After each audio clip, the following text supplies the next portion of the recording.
When people ask me questions about their creative finance deals, the number one problem that I see is that they haven't asked enough questions to the seller. They haven't obtained enough information to even figure out what's really going on. I would say that the video you're about to watch is one of the most important videos you will ever watch in sales, creative finance, wholesale, or otherwise. It will remind you that asking the proper questions will unveil and basically unravel what's really going on with the seller. Cody Rose, one of my students, comes in, asks me a wonderful question, and I'm like, man, I just kind of feel like you're not giving me the whole story. I feel like I don't really understand what's going on here. I can't answer your question properly. Why don't you just let me get on the phone with your seller? And that's something I love to do for my students, is I love to just get on the phone with their sellers so I can figure out what the actual problem is. Guys, I know this video is long, but I promise you it's one of my favorite seller calls I've ever done. And you're gonna see why as it goes on and on and on. Now, here's the problem. I make a call to the seller, her name is Kathy, tons of really good information. You'll see how Cody asked me a question up front, and then I get on the phone with the seller and I find out enough information that everything changes based on just some questions that I asked the seller that Cody didn't ask before. Now, what's funny also is I get off the phone with Kathy, and then we start unraveling and talking about the deal. Cody and I have a discussion, and then Kathy calls me back. And on that call, I embarrass myself because I didn't ask enough questions on the first call, because even the second call changed my entire perception of the entire deal. Hello. Hi, is this Kathy? Yes. How you doing, Kathy? I'm Cody's partner, Pace. Hey, how you doing? I'm amazing. I'm so excited to talk to you. Well, what you got to tell me? I don't have anything to tell you. I got a couple things to ask you, because Cody and his notes are a little bit, I got some missing notes, and I had a couple questions for you. Give him a bad grade then. That's right. I'm giving him a B-. So my question is, he said that you were looking for $150,000 for the property. Is that Right. is that $150,000 so you can pay off the existing loan on your parents' home? Yes. Okay, is that just exactly what your parents owe on the house? No. That's what I got to have to buy it. Got it. Okay, so I you have some that I've got a little I've got to put with it that's the only way I can get the house. that makes so much more sense. I love that answer. That's great. So, do you know about how much your parents owe on the house? Because I've got a follow-up question that will make sense in a second. Yeah, I know exactly what they owe.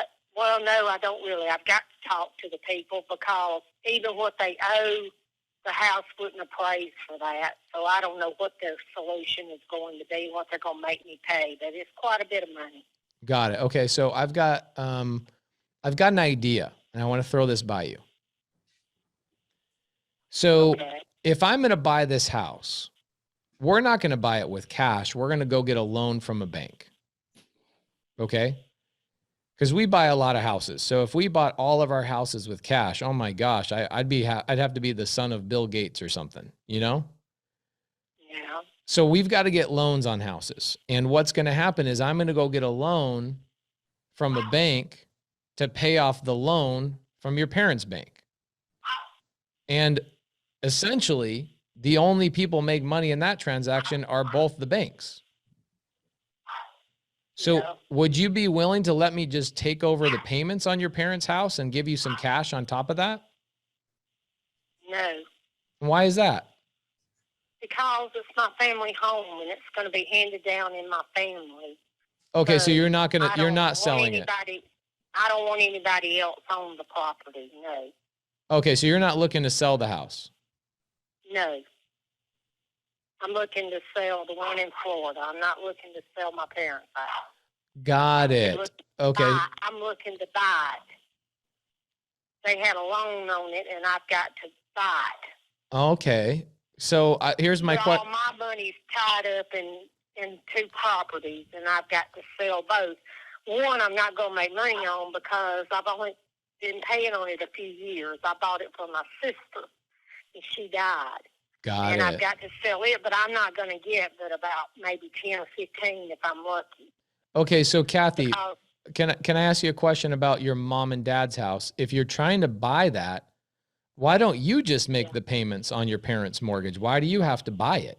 It's not a mortgage, it's a loan. They get a reverse mortgage. Oh, So when they die, it's a loan. I mean, yeah, you've got to either pay it back, and I can't finance it and get a loan because I already have a mortgage and I'm on retirement pay. makes so much sense. And see, my house in Florida's paid for, Mhm. but it's not in condition where I can make the money off of it. I need to make off of it. Right. So I'm just trying to figure out how I'm going to, get this house. Got it. So No one else can buy it anyway. They have to offer it to family members, and I've got a cousin who will buy it if I don't. But I don't want him to have it. I want it. makes It's my parents' so much house. sense. Got it. Okay, so Does that make sense? so much It does sense. make sense to you. It's the only thing I've got left in my parents' place, and I want to keep it. They worked their whole life for it, and I want to keep my parents' house, and all their belongings are in it where my mother placed everything. I want it to stay, Mhm. and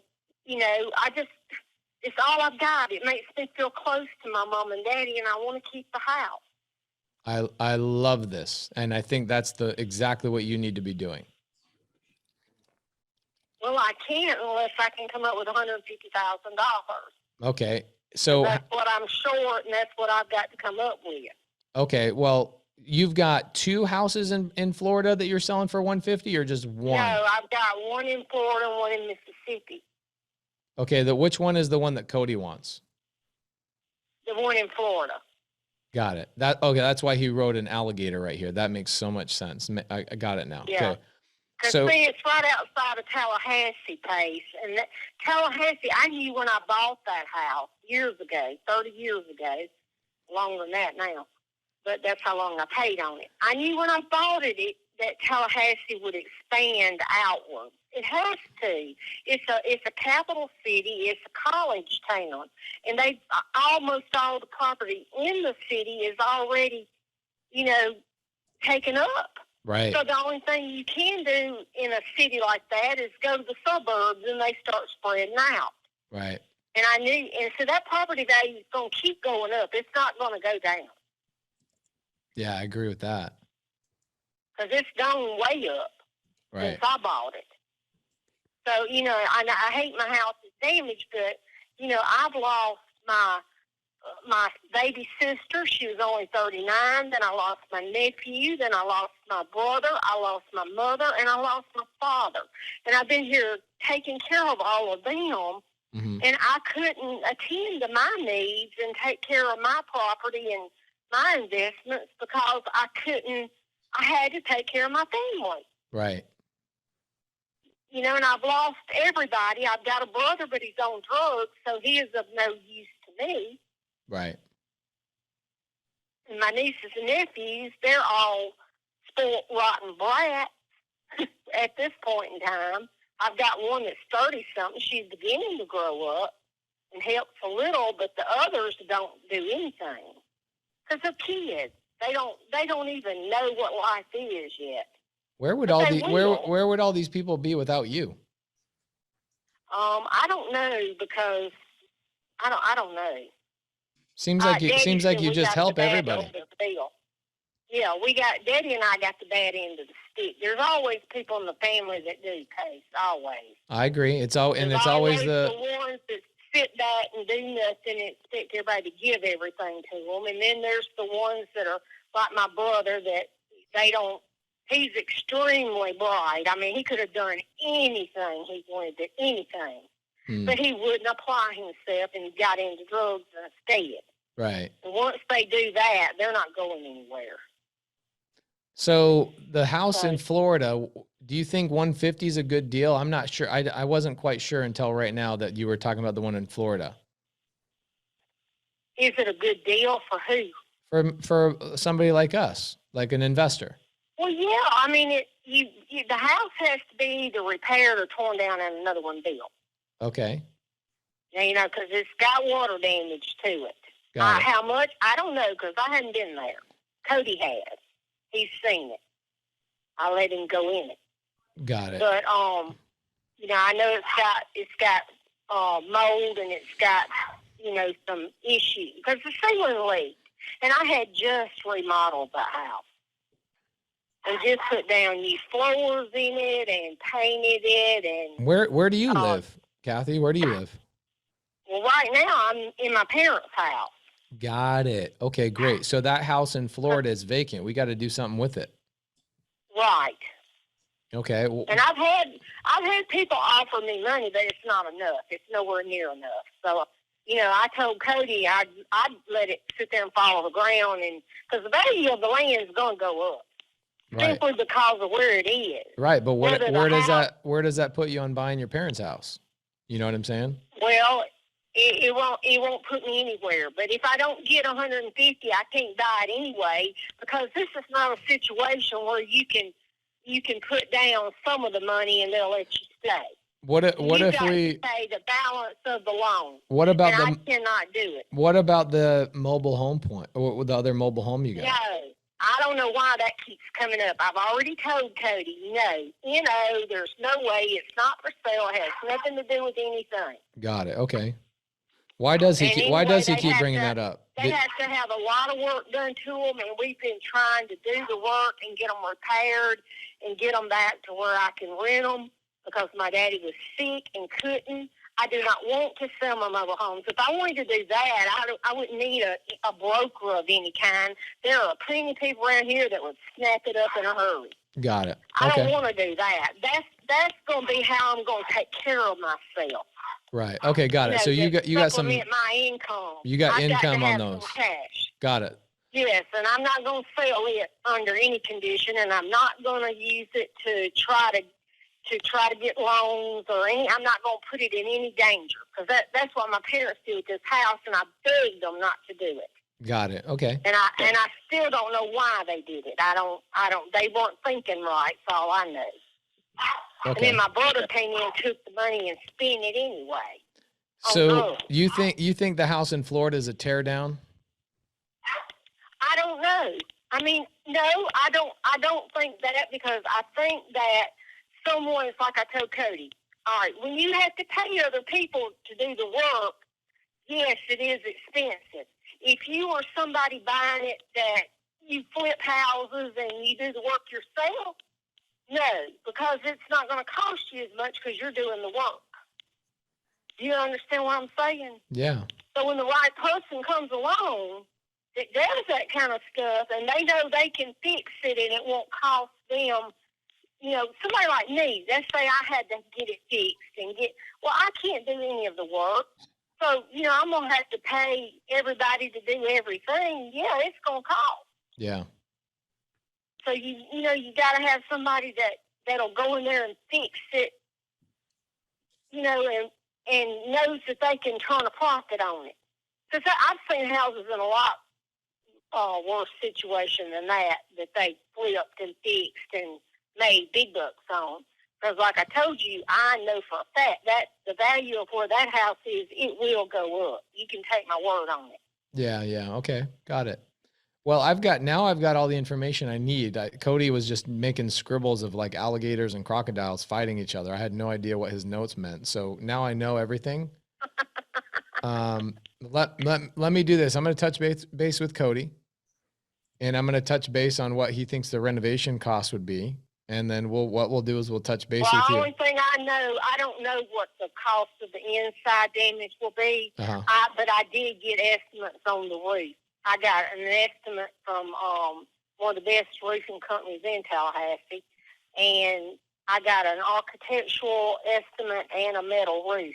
And they just said throw a grenade at it and let it fall apart. Is that what they said? No, they didn't say that at all. They told me what the cost to put the roof back. But see, the guy didn't go in the house. Oh, I see.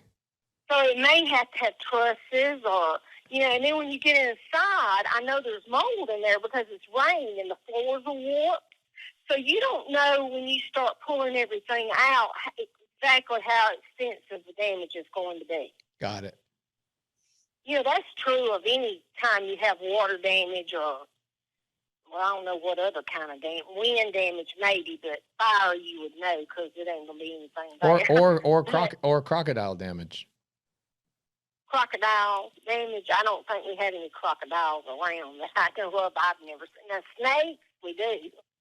Rattlesnakes, and brown recluse spiders, but I don't think you're gonna find any alligators close to my house. There is a creek behind it. And it's a nice little subdivision, and it's quiet, and the people in it are nice. Yeah. And it's a good place to live.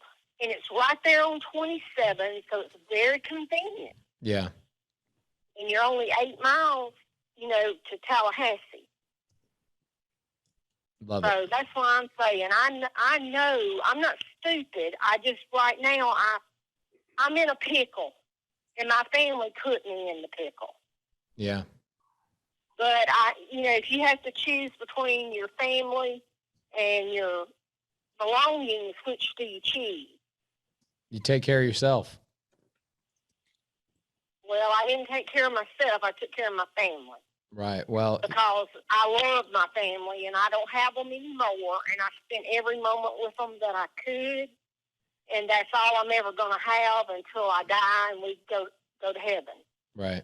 You believe in God? I do. Okay. So, I'll see them again, but when you die, what do you take with you? Your memories with your loved ones. But, you don't take any belongings with you. No. Do you know anybody that died that took anything with them? So, I'm not going to sit around and worry about, yes, I spent 30 years paying for a house. Yeah. This breaks my heart because I intended to go back. But, this is the way things worked out. So, I've got to deal with what I've got to deal with. I'm just trying.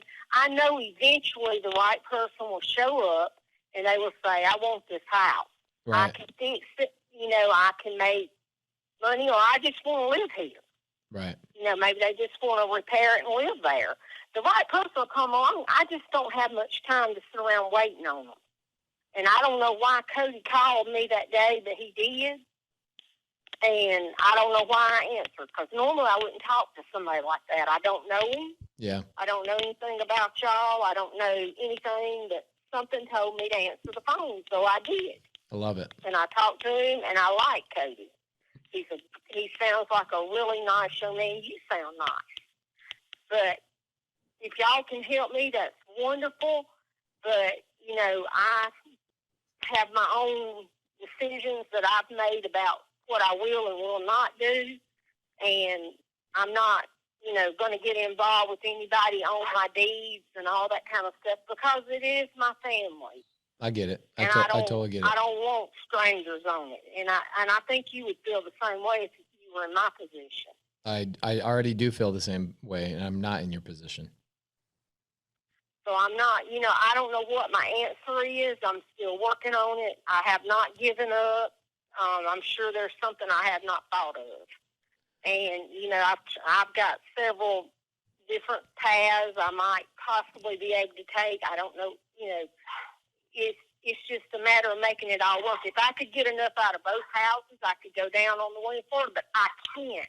I owe too much on the one here in Mississippi. Yeah. And then by the time you pay a realtor, I'll have to do it because I don't have a loan. And, by the time they take their cut, then I owe the bank.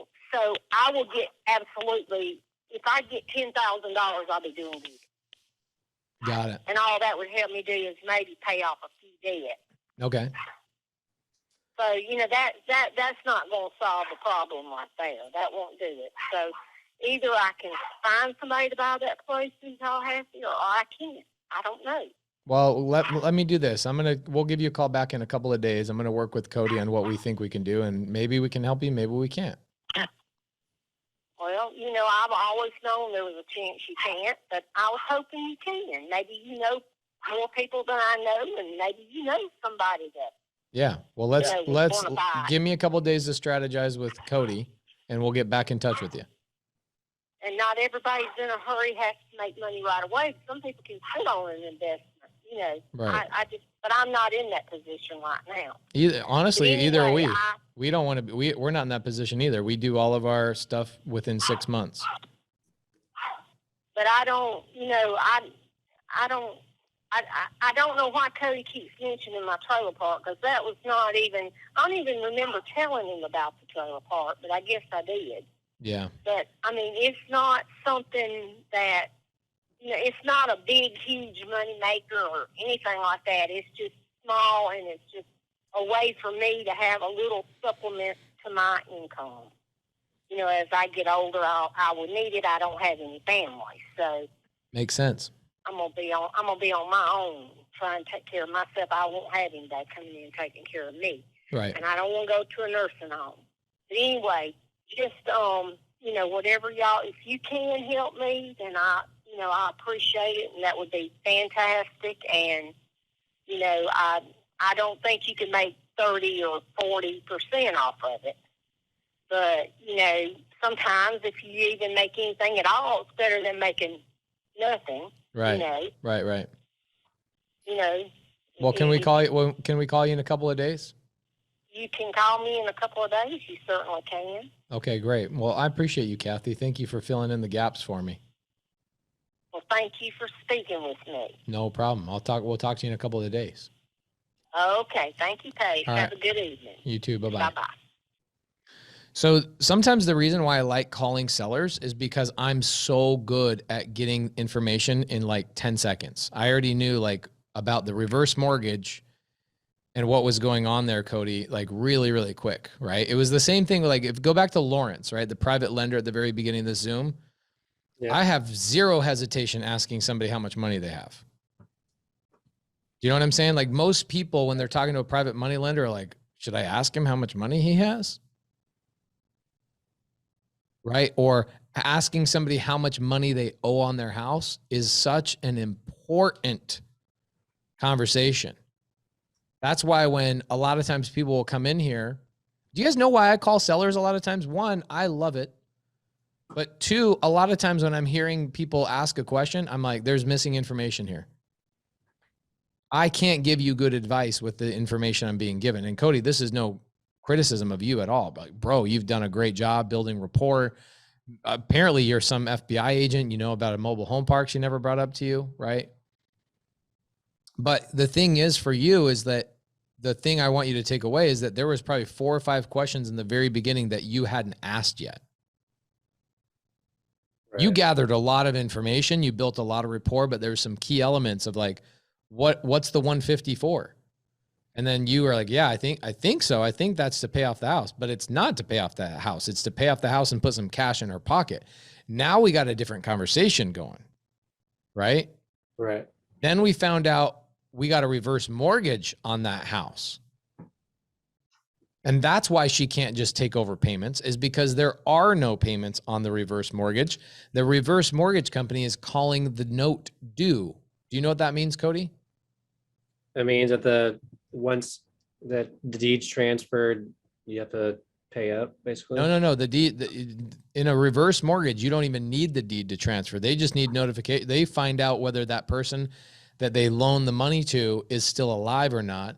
And the second they find out that person's dead, they don't even need to see a deed transfer. They can come in and take that house back. Gotcha. Does that make sense? It does. That's why reverse mortgages don't work really for creative finance unless you're doing a fix and flip or you're doing a short sell. That's the only time reverse mortgages work, is because in the reverse mortgages, the seller's bank note specifically says that when they pass away, mm-hmm. and the bank finds out, the bank comes in and takes that house back in a certain amount of time. So that lady has a ticking time bomb on her hands where that lender is going to come in and take that house back even without a deed transfer. Does that make sense? It does. I don't know if she said it or not, but she said she has under 2 months. Yeah. So, and that is the exact reason why reverse mortgages don't work. A lot of people ask me, is there anything I can do about a reverse mortgage? How does the bank even know that the person passed away? Nobody called that bank and said, hey, just so you know, somebody passed away. Nobody called that bank. A reverse mortgage company is specifically built to know whether their borrowers are alive or dead. They're waiting to come back and get that house. That's their business model. Here's what they call it. Here's the business model. It's called loan to own. I'm loaning you money because ultimately I'm going to own that property one day. Loan to own. In fact, the only reverse mortgage lender guy that's in my friend neighborhood or network, his license plate says loan to own. So what's the benefit of a reverse mortgage? Well, let's say their house is paid off, right? Hmm. And they're like, man, I'm in my retirement years. Inflation's gone up. I can't buy toilet paper for $1 a roll anymore. It's $3 a roll. But my pension and my retirement income is fixed. This is why everybody's in this. This is why 170 people are in this Zoom right now, is because they do not want to be in this lady's position at any point in the future. Because when you have your one house paid off and you run out of money and you can't live on that money anymore, what you do is you go to a reverse mortgage company, and what they do is they start making payments to you for your house. And so every month you receive a monthly payment towards your house. Does that make sense? It does. So they're sitting there living on the reverse mortgage. Her parents were living on a reverse mortgage for probably 20 years. They were receiving monthly payments. Right? Right. And then what happens is that lender comes in and goes, oh, perfect. Now I can take that house back and I get all that value. I get that whole house. I don't think reverse mortgages are a bad thing. I just feel bad for people that have to utilize them because they didn't invest in real estate early in their life, right? Like this lady owning that small little mobile home park, that's the last thing she's clinging on to, right? And all we have to do in our world truly to retire is own like 4 to 8 properties for the rest of our life. You're done. Doesn't mean you're going to live like you're balling out and you own the newest Prius or anything like that, but it definitely means that you're living a decent life. Right. So her parents went out. Got a reverse mortgage. The reverse mortgage's business model is, let me wait until you pass away and I'm going to come back and take the property back, or you have to pay me off. And the balance that she has to pay off is incredibly high. You heard what she said. She said, the amount of money we owe the reverse mortgage company, I won't be able to get an appraiser for that. Does that make sense? It does, yeah. So this is why reverse mortgages suck in creative finance. You need to do a short sell on her parents' house or fix and flip her parents' house is usually the strategy. But the reason why her parents' house is not in play is because she wants to move into her parents' house because she has an emotional affinity with that property. Do you see how none of this even has to do with any numbers? This has to do with, let's piece the story together. Right. And the reason why I wanted to get on the phone is because I wanted to go grab all the information for you. If you really enjoyed this and you want part 2 of this, either A, you've got to be a sub 2 student. My sub 2 students get access to all these calls actually live. I do these calls for them live almost weekly. And then also they get the recordings of them in their entirety. So guys, if you are a sub 2 student, go watch that. If you're not a sub 2 student, please make a comment down below and I will convince Jesus, my editor, to release part 2 in the next coming weeks. See you guys later.